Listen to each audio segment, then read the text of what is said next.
Amid a surge in anti-Semitic violence across the country, leaders committed to genuine solutions are headed to D.C. to work with White House officials not to fuel more division or international tensions, but to deliver real results.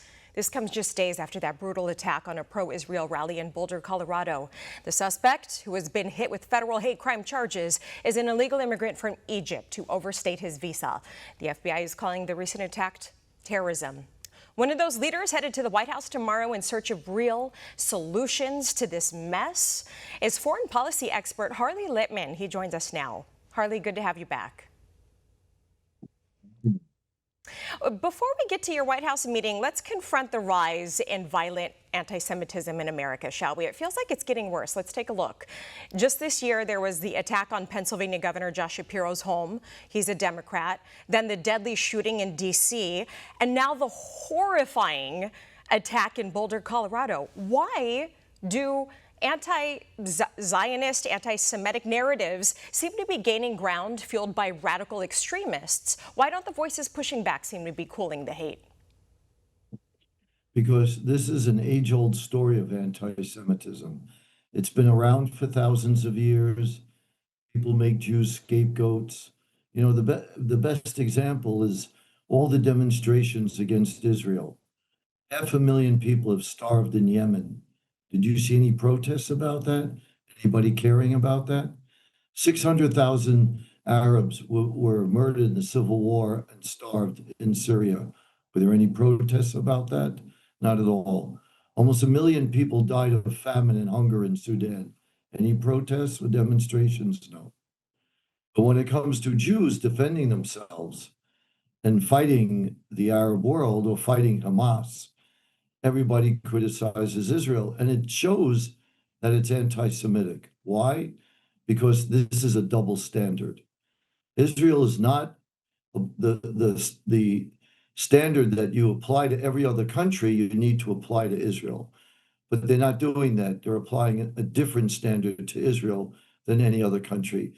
And the anti-Semitism is rooted in jealousy, hatred, you know, whatever issue you have hatred about, you could try to identify Jews with it. Jews are vulnerable. People are envious of Jews. It's just that unlike any other race or group, when you get to have hatred of Jews, it quickly accelerates to extermination. The best example is right now, Russia wants to subjugate Ukraine, but they don't want to kill Ukrainians. They just want Ukraine to be part of Russia. China wants to subjugate Taiwan. They don't want to kill Taiwanese. They want Taiwan to be part of China. Whereas in the Middle East, what makes it different is that Hamas wants to exterminate every Jewish man, woman, and child. So it's a war of extermination on behalf of Hamas, and it brings up the specter of anti-Semitism around the world. Yeah, and then the narrative, unfortunately, seems to be pervasive. If you look at the the Anti-Defamation League data, the anti-Semitic incidents surged in the U.S., record high, nearly 9,000 incidents in 2023, even more in 2024, and the trend doesn't appear to be slowing down now in 2025. And President Trump really used that Boulder, Colorado attack to highlight Biden's open border policies, but this radicalization is happening with people who are here legally too. So I know you talked go ahead. Yeah, this is part of a global intifada. It always starts with the Jews, but it never ends with the Jews. Jews are the canary in the coal mine. So it's really an intifada against our values, against Judeo-Christianity. It will start with Jews, but then it's going to end up going to Christians and others. That's the intention. Jews are the low-hanging fruit. They're easy targets. They're rather defenseless around the world. So this is where it begins. But if it's not stopped now, not only will Jews suffer terribly, but it will expand to everyone else, and it will expand to Americans. So I know you're headed to Washington, D.C. tomorrow. What I'm here. What? I'm here already. Oh, you're here. Okay, you're already there. So the meeting is tomorrow. What can be done? You know, despite this administration taking action against anti-Semitic violence, The situation doesn't seem to be improving. So what's your strategy in your meeting tomorrow with White House officials to push for real solutions without deepening division or stoking international tensions that could fuel even more violence? It's a fine line. Well, it's a very fine line, and I don't know if that's possible. But what I would say, one is we want to thank President Trump for defending American Jews as he defends all Americans and all minorities. We're very grateful for that. The second is I want to remind him that I think he's on the right path with the universities. You know, the universities are there to sharpen the minds of students and to help make their own choices. Instead, you have liberal, progressive, woke-oriented people that preach hatred of America, hatred of Israel, and anti-Semitism. If you look at the Ivy League universities, only 3% of the faculty would be considered conservative or Republican. Yet conservatives and Republicans make up now more than half the United States. So they don't have diversity of viewpoint, which is another example of hypocrisy on these universities, because they're all about diversity, except when it comes to viewpoint, they don't have it.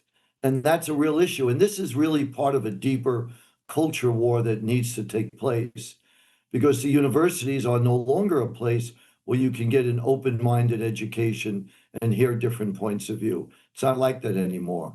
And you also have the money from countries like Qatar, which fund Hamas and the Muslim Brotherhood, that have been sending billions of dollars to American universities to influence who teaches on the Middle East.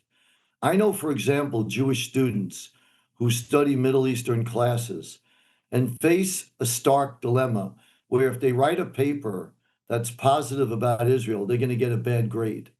They write a paper that's positive about Palestinians, they'll get a very good grade. So here's just one of the small examples where students experience anti-Semitism on a regular basis.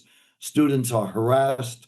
I know students at Columbia that say they're called evil Zionists, baby killers. They're committing genocide, and these are Americans. Their religion just happens to be Jewish.